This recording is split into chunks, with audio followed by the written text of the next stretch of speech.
O Senhor esteja convosco. Ele está no meio de nós. É a proclamação do Evangelho de Jesus Cristo, segundo Mateus. Glória a vós, Senhor. Jacó gerou José, o esposo de Maria, do qual nasceu Jesus, que é chamado o Cristo. A origem de Jesus Cristo foi assim. Maria, sua mãe, estava prometida em casamento a José. E antes de viverem juntos, ela ficou grávida pela ação do Espírito Santo. José, seu marido, era justo e, não querendo denunciá-la, resolveu abandonar Maria em segredo. Enquanto José pensava nisso, eis que o anjo do Senhor apareceu-lhe em sonho e lhe disse: José, filho de Davi, não tenhas medo de receber Maria como tua esposa, porque ela concebeu pela ação do Espírito Santo. Ela dará à luz um filho, e tu lhe darás o nome de Jesus, porque ele vai salvar o seu povo dos seus pecados. Quando acordou, José fez conforme o anjo do Senhor lhe havia mandado. Palavra da salvação. Glória a vós, Senhor. A nós descei divina luz. A nós descei divina luz. Em nossas almas. Em nossas almas acender O amor. o amor de Jesus. O amor. O amor de Jesus. Queridos irmãos, queridas irmãs, a Igreja Católica pede uma licença ao tempo litúrgico da Quaresma para celebrar uma solenidade.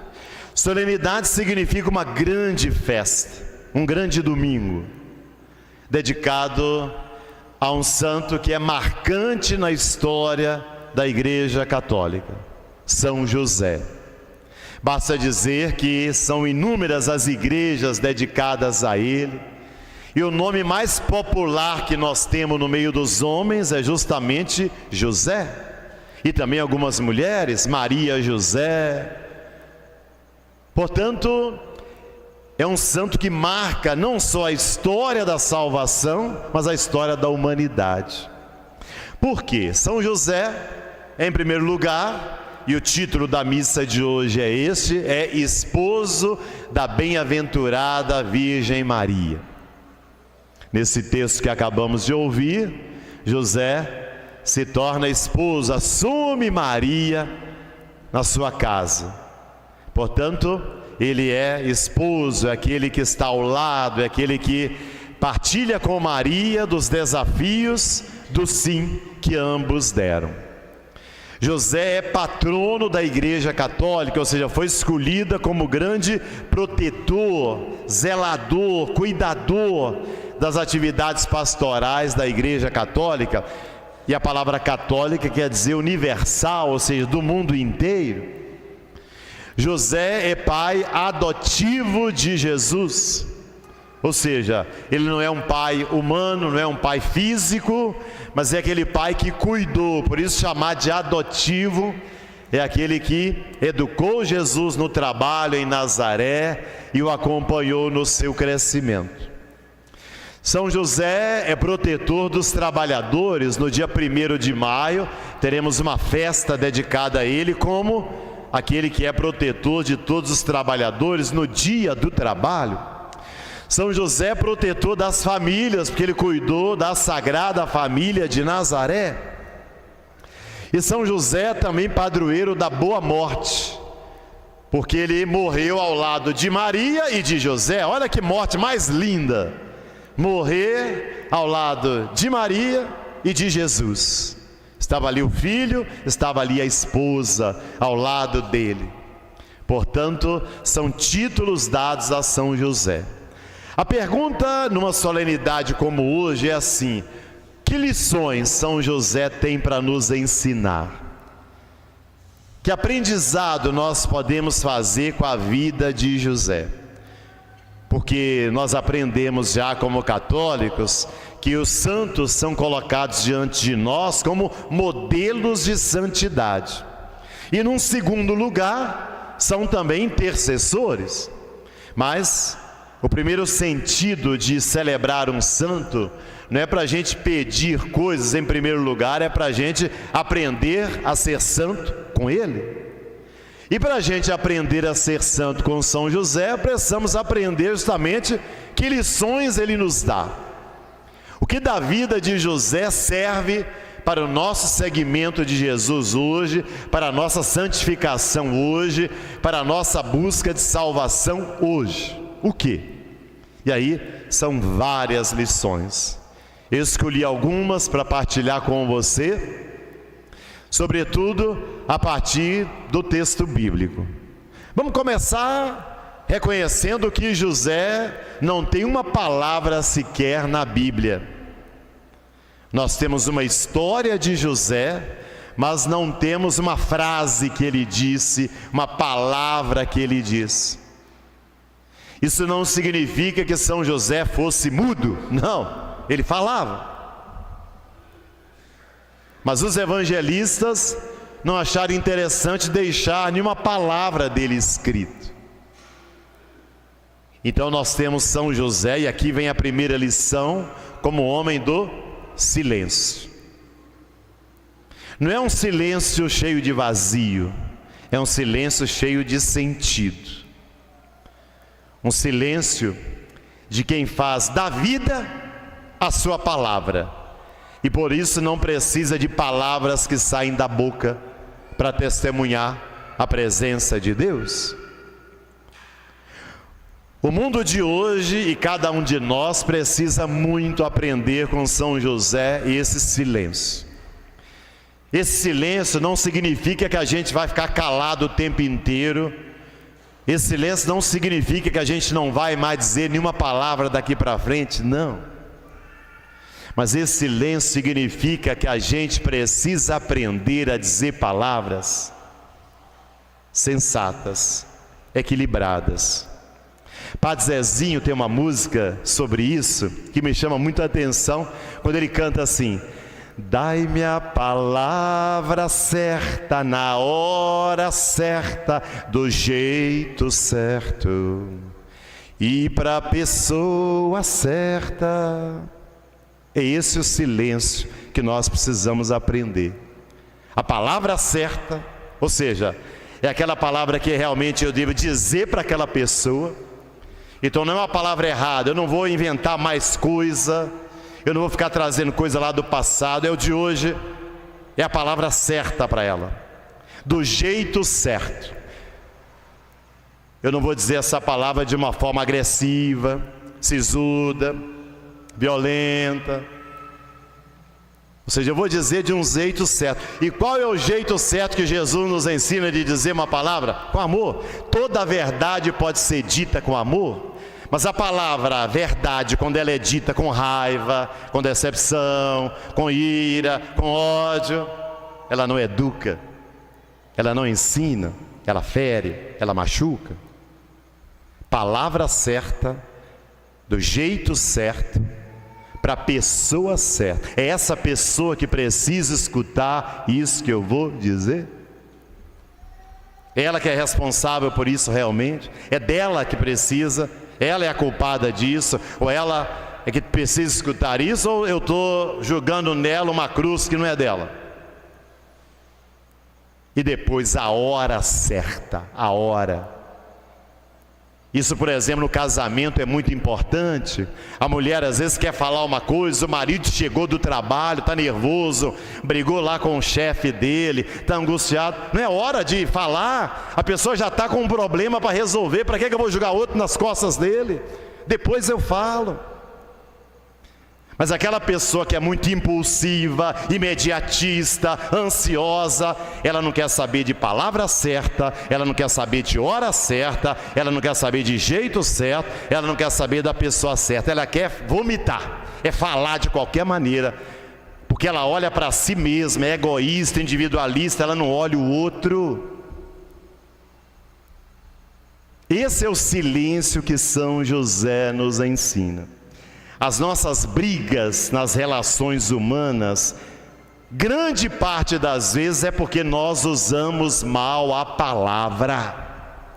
Dizemos na hora errada, dizemos que não deveria ser dito, dizemos de um jeito errado, dizemos para a pessoa errada, e aí dá briga, e aí dá confusão, e não precisava acontecer isso se tivéssemos mais sabedoria.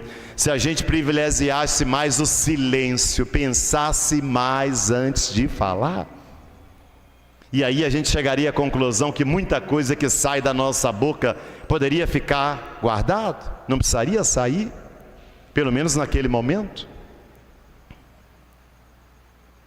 Então aprendamos o silêncio com São José. Na Bíblia nós não temos uma palavra dele sequer, e no entanto a vida dele foi uma pregação, a vida dele foi uma palavra viva, tanto que nós estamos até reunidos hoje, o Brasil inteiro, o mundo inteiro, para celebrá-lo. Ele não precisou de palavra para isso, a vida dele marcou. Então faça uma revisão das palavras que você tem usado com as pessoas, vocês casais, maridos, esposas, vocês filhos com o pai, com a mãe e vice-versa, lá no seu ambiente de trabalho, aqui na igreja, na rua com os amigos. Uma vez eu li uma frase que me marcou, dizia assim: só fale, só emita palavras se elas forem melhores que o seu silêncio, senão fica calado. É isso. Esse é o silêncio de José.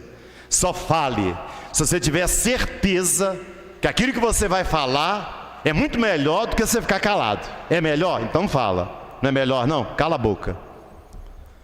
Até porque em Minas Gerais tem um ditado que diz assim: quem fala muito dá bom dia a cavalo. Ou seja, fala bobagem, fala besteira, fala que não devia falar. Então, a primeira lição de São José para nós é essa: o silêncio.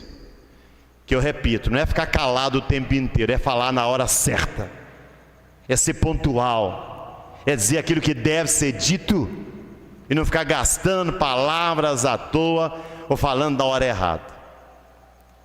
Segundo, São José recebe um elogio da própria Bíblia, quando diz assim, que ele era justo. O texto que nós escutamos, e José que era justo, não querendo denunciá-la. O que é justo? Justo na Bíblia não é tanto a justiça social, é a justiça de fazer a vontade de Deus, de deixar que a vontade de Deus se realize. Então a pessoa justa, espiritualmente falando, religiosamente falando, é aquela pessoa que faz a vontade de Deus, é aquela pessoa que pratica a vontade de Deus. Por isso ela vive a justiça, porque a lei de Deus é justa, porque a palavra de Deus é justa. É outra lição importante para nós, né? Nós vivemos numa sociedade do individualismo, vivemos numa sociedade do egoísmo, do eu em primeiro lugar. E muitas vezes o eu está até à frente de Deus. Da palavra Deus a gente costuma tirar a letra D e a letra S e deixar apenas o eu. E às vezes, entre aquilo que Deus quer e entre aquilo que eu quero, Eu prefiro ficar com aquilo que eu quero e deixo Deus de lado. Então, justo é aquele que é obediente à vontade de Deus. Justo é aquele que faz a vontade de Deus, abrindo mão da própria vontade. Ou seja, pela fé a pessoa reconhece que a vontade de Deus é muito maior que a minha, muito melhor que a minha, muito mais saudável, santa, benigna, misericordiosa do que a minha. Então, entre a minha vontade e a vontade de Deus não tem nem que pensar, é amar a Deus sobre todas as coisas. Deus está em primeiro lugar na minha vida. Então a vontade dele é que tem que me conduzir, e não a minha vontade. É aquilo que Jesus disse na hora maior do sofrimento: Pai, se é possível, afasta de mim esse cálice. Está pesado, está difícil, está duro, mas que não seja feita a minha vontade, mas a sua. Fazer a vontade de Deus. Depois nós vemos o sim de José. Então, em primeiro lugar, o silêncio. Segundo, sermos justos. Terceiro, o sim de José. Nós falamos muito do sim de Maria, quando ela disse: eis aqui a serva do Senhor, faça-se em mim segundo a sua palavra. É o fiat, é o sim. Nem sempre lembramos do sim de José, que foi nesse texto de hoje. José estava prometido em casamento a Maria e Maria a José. Eram noivos, a gente chamaria assim hoje. Cada um morava na sua casa. Diferentemente de hoje, né, que o povo, muitas pessoas namoram 2 meses, não aguenta nem namorar, já querem morar juntos. Naquele tempo não, se namorava, se noivava, para depois casar. Hoje tem muitos casais que são apressados, né? Namora 2 meses, já querem ficar juntos, não dão tempo do namoro, não querem viver a experiência própria do namoro. Tudo tem que ser rápido. É por isso que dá errado, porque justamente não souberam esperar o tempo.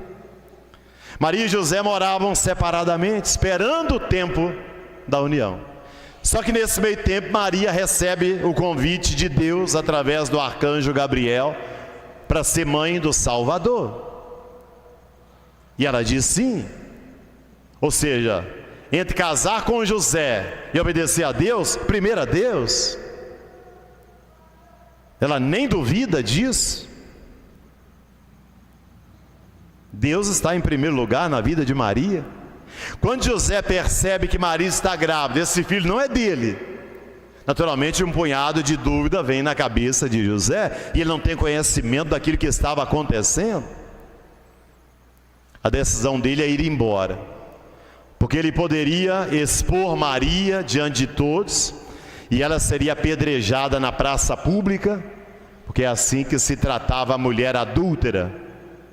Vocês se lembram daquele episódio de Jesus, quando a mulher foi pega em adultério, os fariseus estavam com pedras para julgar nela? Pois é, José prefere sair escondido, mudar, fugir. Nessa noite ele tem um sonho.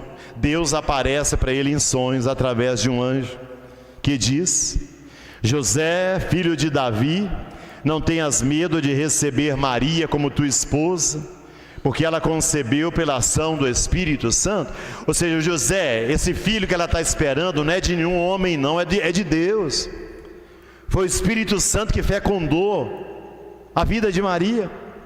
Ela vai dar à luz um filho, e é você, José, que vai dar a ele o nome, porque naquele tempo o pai é que escolhia o nome para o filho. Então ele diz: você também, Deus está lhe chamando, você também tem um papel nessa história, de dar a esse menino um nome, e o nome dele é Jesus, que significa Deus salva o povo dos seus pecados. Quando José percebe que aquilo que acontece com Maria é obra de Deus, e que ele também está sendo chamado, ele poderia dizer: não, não quero, eu quero ter uma mulher, quero ter filhos, quero uma vida mais calma. A grandeza de José está em que ele acorda e dá o seu sim. Ele assume Maria como sua esposa. Ou seja, ele diz: eu quero colaborar com o plano de Deus. Eu quero dar o melhor de mim também para que a salvação aconteça. E aqui está a grandeza de José, o sim de José. É um sim que ele abre mão dos seus projetos pessoais, para que o projeto de Deus seja realizado. Na sociedade em que vivemos, nem sempre acontece isso. Às vezes até para as coisas mais simples. Quantos católicos, por exemplo, trocam uma missa por um churrasco, uma partida de futebol, uma saída com os amigos, uma festa, e a missa fica em terceiro ou quarto lugar? Deus não está em primeiro na vida daquele católico? Primeiro as coisas da diversão, primeiro as coisas dos meus passeios, depois, se tiver tempo, para Deus. José soube colocar Deus em primeiro lugar, abrindo mão dos seus projetos pessoais. Quanta gente na hora de tomar a decisão não se coloca diante de Deus, não reza, não pede a luz do Espírito Santo. Aí depois que as coisas dão errado, aí vão ajoelhar diante de Deus e pedir: me ajuda, colabora, resolve para mim. Ou seja, como se Deus fosse apenas um quebra-galho, como se Deus fosse apenas um consertador das burradas que eu faço. Porque eu não chamei na hora de tomar decisões, eu desconheci. Mas na hora que dá errado, como aquela criança birrenta que chora, aí eu quero meu pai para consertar para mim o errado. José nos ensina a buscar a Deus em primeiro lugar e a colocá-lo acima de todas as coisas. José tem o cuidado com a família, outro valor, especialmente para você que é pai, para você que é mãe, você é esposo, você é esposa. Depois que o menino Jesus nasce em Belém, naturalmente, como pai e mãe, você que é pai, saiu da maternidade, o que vocês querem fazer? Levar para casa, mostrar para a família, festejar, se alegrar, receber as visitas. Pois José recebeu também em sonhos o chamado para que levasse esse menino para o Egito, uma terra que não era dele, onde ele não tinha parentes, e lá deveria levar o menino Jesus para fugir da fúria de Herodes, que queria matar o menino Jesus. Então, para preservar a sua família, ele foge para o Egito. A família em primeiro lugar. A sua missão é essa, pai. A sua missão é essa, mãe. Proteger a sua família. Isso significa que você é que precisa ter critério para saber o que eu deixo entrar na minha casa. Que tipo de música eu deixo entrar na minha casa. Que tipo de roupa eu deixo entrar na minha casa? Que tipo de costumes eu deixo entrar na minha casa? Que tipo de livros eu deixo entrar na minha casa? Que tipo de programas da televisão eu deixo entrar na minha casa?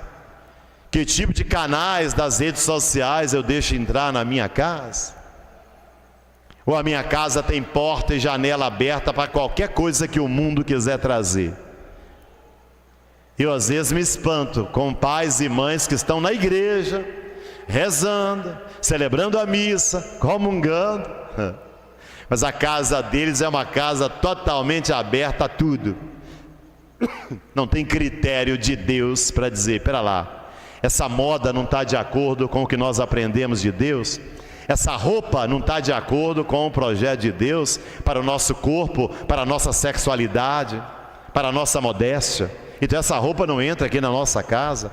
Esse tipo de música não está de acordo com a palavra de Deus. Então eu não vou permitir que meus filhos cantem isso, que nós cantemos isso. Não está de acordo com aquilo que nós acreditamos.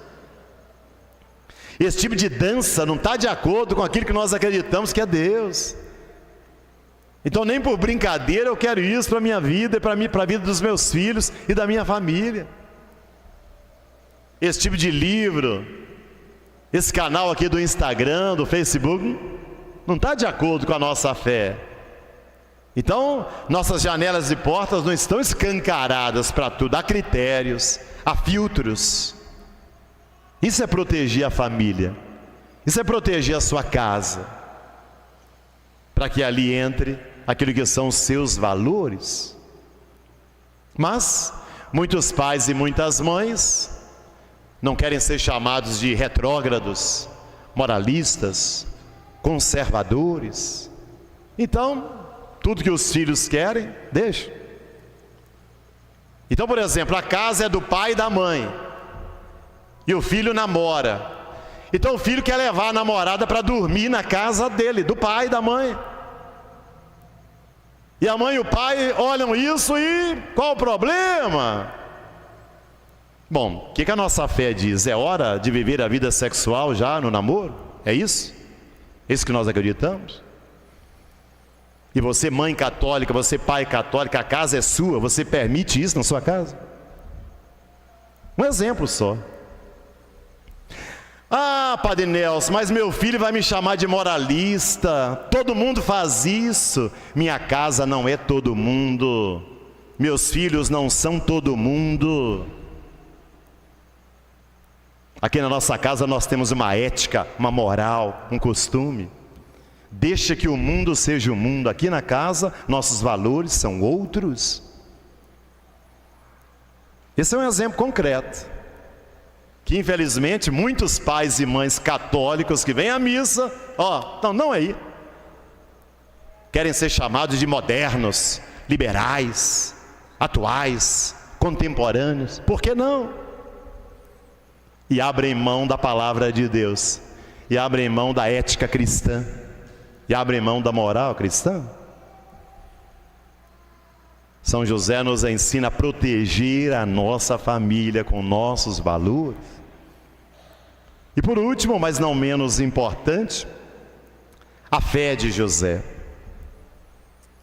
Diante de todas essas lições, nós podemos ver um homem de fé. Ou seja, que está ao lado de Maria, que acompanha. Aquele trecho que nós vimos de Jesus perdido no templo, em que Maria e José vão atrás dele.